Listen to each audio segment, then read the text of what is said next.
Well,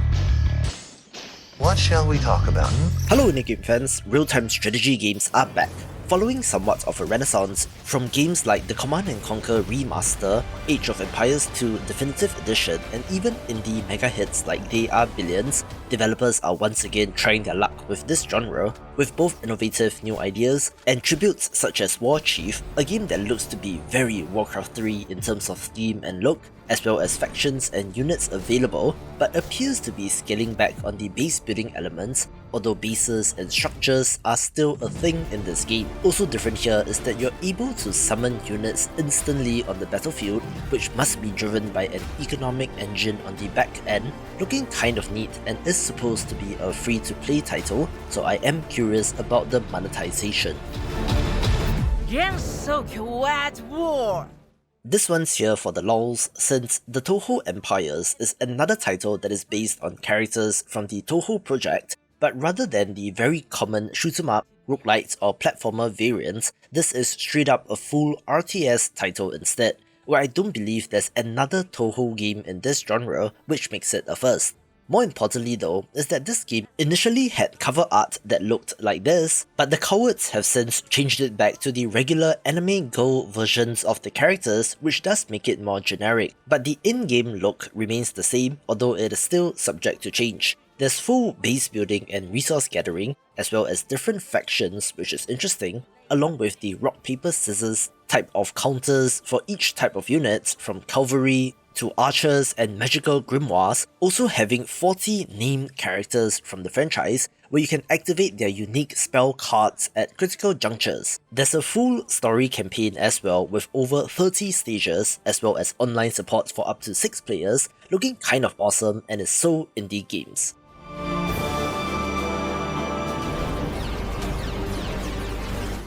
I last covered Liquidation back in October 2021 and it is still not out, but the developers have been posting to Twitter, so I assume it is still in development. This game has both sci-fi and fantasy elements, with the world and character designs more resembling the Warhammer 40k universe, and I'm not complaining since Dawn of War is great, but seems to have a little bit of StarCraft as well. Cover, terrain and elevation will factor into the combat effectiveness of your units, also having commander hero characters and looks promising. Here's an interesting RTS with branching campaigns, where in Moduwar, you play as a shape-shifting alien creature named Modu, who is able to grow different organs and parts, as well as split and merge them however you see fit, using the disparate parts of the creature in order to accomplish your mission. Where it gets interesting is that the alien has been subjugated by the ERE, or Earth Repatriation Expedition, a hostile force that are essentially humans, so you can choose either to fight for or against them. So the campaign portion of the game sure looks to be interesting, with the growth of your creature being an alternative take on resource gathering and producing units. Here's another entry with some They Are Billions DNA titled WARCANA, a defense title in which you're facing off against thousands and thousands of enemies, but can construct walls and towers, as well as summon an army in order to survive. This has a deck building twist, in which you're drawing these cards from a deck and playing them at critical moments in time to summon buildings, units, and cast powerful spells. Apparently, this has a multiplayer battle royale component for 30 players, essentially seeing who is the last man standing, so you're playing defense on your own map, but then switch to offense against other players. But I hope the single player mode is robust enough, and maybe they might have the Super Autopets style asymmetric multiplayer in which your opponents are actual builds that other players have created in the past.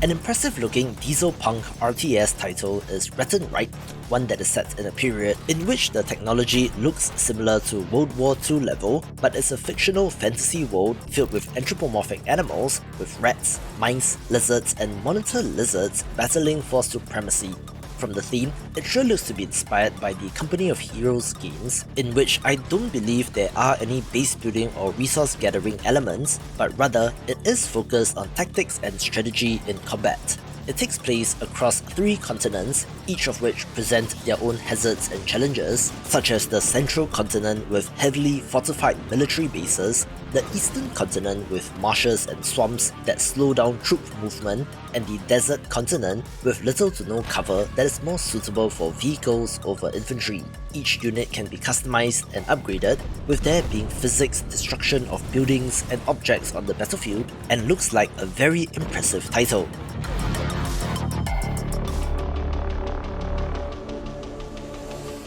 We're going old school with this one since Barkhan sure looks like Dune, with it being set in a sand planet and does have giant sand snakes featuring prominently in the trailer and artwork, going back to Dune 2, which many have attributed to the boom of the modern RTS, well, as modern as it could have been in 1992, with this title looking quite impressive as well. There are 3 factions in this game battling over control of rare minerals, although they are rather uninspiringly named the Clan of Power, Will and Trickery respectively, with each having different traits and specialities, such as heavy armoured vehicles, fast and precise units for hit and run attacks, as well as one with a focus on stealth. And if you do love Dune, do note that there is an official Dune 4X RTS title named Dune Spice Wars, which is pretty good as well.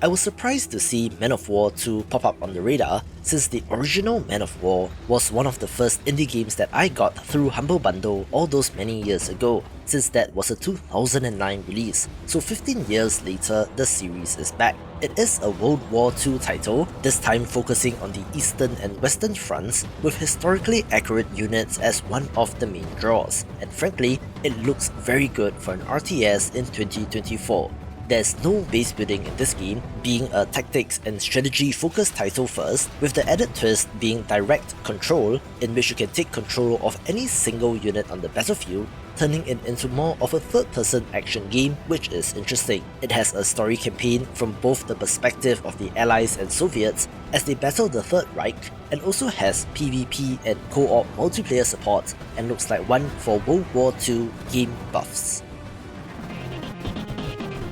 Indie game fans will be familiar with the Creeper World series, games which started on Flash but have made their way to Steam, with Creeper World 3 being great for the more classic top-down experience, and Creeper World 4 taking the jump to 3D, which surprisingly worked as they simulated the Creeper with liquid physics, and now Creeper World IXE or IXE is changing things up again, now having the side-scrolling perspective, but it is still effectively a real-time strategy game. You are commanding ships to fire at the creeper to contain and then destroy it, with the added fun of particle physics in this game making it more interesting. You literally have never seen a Creeper World game like this before, so longtime fans of the series, you know what to do.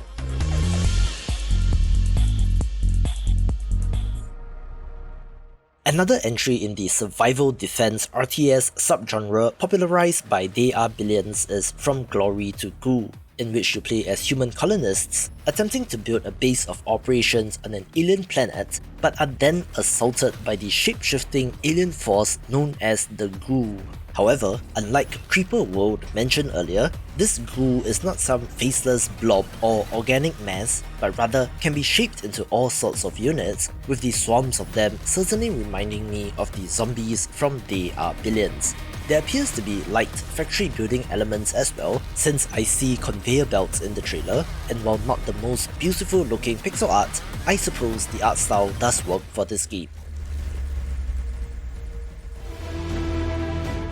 Here's another impressive looking title that might be taking cues from Supreme Commander in Sanctuary Shattered Sun, where the gimmick is of course large-scale battles that involve hundreds upon hundreds of units, and has been christened as such by the original developers of that game. It's a game that focuses on macro rather than micro, so you won't be seeing small-scale skirmishes between units like in Warcraft, but rather huge armies just slamming into one another, but with ambitious new elements like super weapons with the power to literally break the map and to send enemies tumbling into the sun. There is physics simulation of projectiles and even weather control on a massive scale, giving you the ability to freeze entire oceans and to drive your army over it, for example, looking very ambitious and I hope lives up to the hype.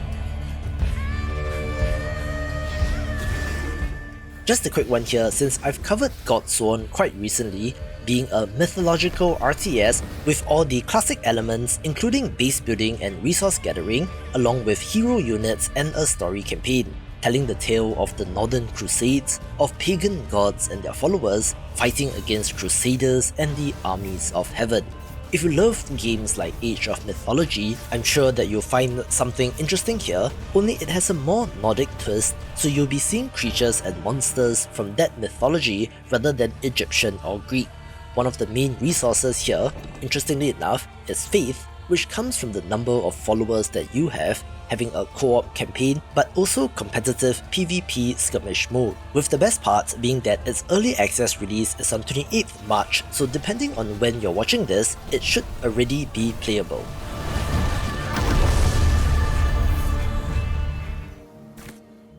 If you're anything like me, I'm sure that you'll go hell yes when the gimmick of this game is revealed later in the trailer, so keep on watching, in which it starts off slow and relatively peaceful, set in a vaguely medieval time period, and sees your units gathering resources and constructing buildings. We then get a glimpse of the fortification construction system that allows you to build walls and defenses, so maybe a stronghold-like title. And of course, walls are used to protect your base against invaders, which are the Danes in this case.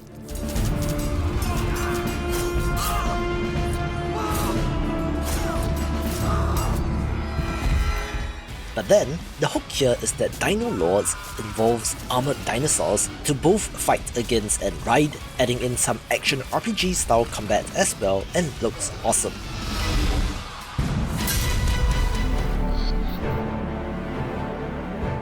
Here's one of the best looking RTS titles, which is named Zerospace, a self-described cinematic real-time strategy game that adds on narrative RPG elements inspired by Mass Effect, as the choices you make will change the shape of the galaxy. They also talk about a limitless number of combinations of factions, mercenaries and heroes, which results in every battle being different, since you have 4 main factions with 10 units and 9 buildings each, 6 mercenary factions with 4 to 5 units each, and 14 different heroes to choose from. The main campaign also has story missions, side missions, and hero loyalty missions, so it looks to be a very ambitious title and looks great, so I'll be eagerly keeping an eye on this. On perhaps the opposite end of things from the previous title is D.O.R.F. Real-Time Strategic Conflict, a game that isn't as visually pretty, but instead is more of a throwback, in which you can definitely see elements of Command and Conquer, and more interestingly, Crush, Kill and Destroy, or KKND in this game. 2 out of the 3 factions look like analogues to GDI and Nod, with there being a harvester looking unit, but also allows infantry to garrison buildings like in Red Alert 2, and have nailed that throwback visual style.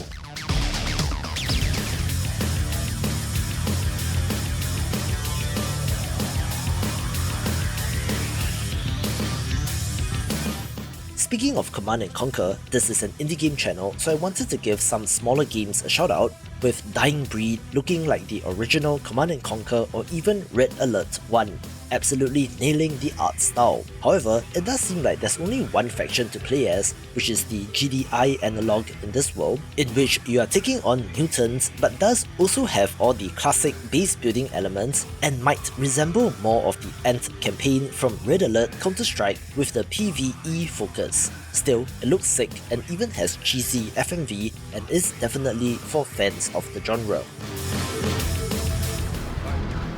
Here's one of the most visually impressive titles that I have come across, and yes, while it is very brown, grey and red, Dustfront RTS looks fantastic, having a larger global strategy map as you choose which mission to tackle and which territory to conquer. There is procedural generation, which results in variety, along with base building, a veterancy system, as well as super weapons that can turn entire cities into dust. So here's hoping we get more news soon.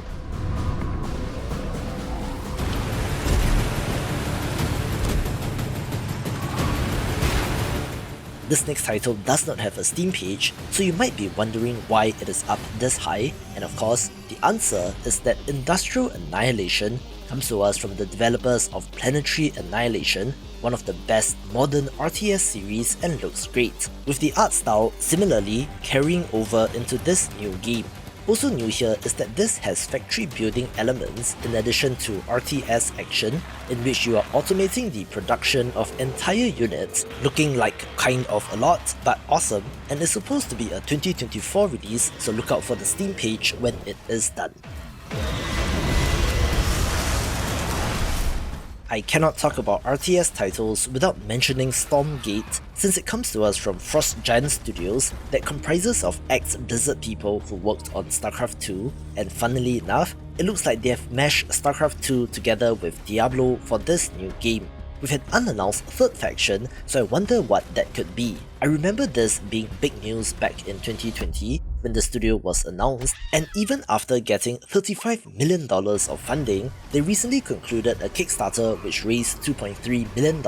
with that campaign indicating a release in July 2024, with the concern of course being that it is free to play, but I suppose that's how you get players in this day and age, but monetization will be something to watch. Another bigger title that I absolutely love is Tempest Rising, essentially Command & Conquer in all but name, set on Earth after a nuclear war, with 3 factions vying for control, each being asymmetric and having distinct units and even economy that you need to master. They have gotten the who's who of RTS games to be involved, including Frank Klepecki, who worked on the original CNC soundtrack and looks to be hitting all of those same notes, which I gladly welcome since EA is not doing anything with the IP. For turn-based strategy games instead, watch this video for 20 upcoming titles.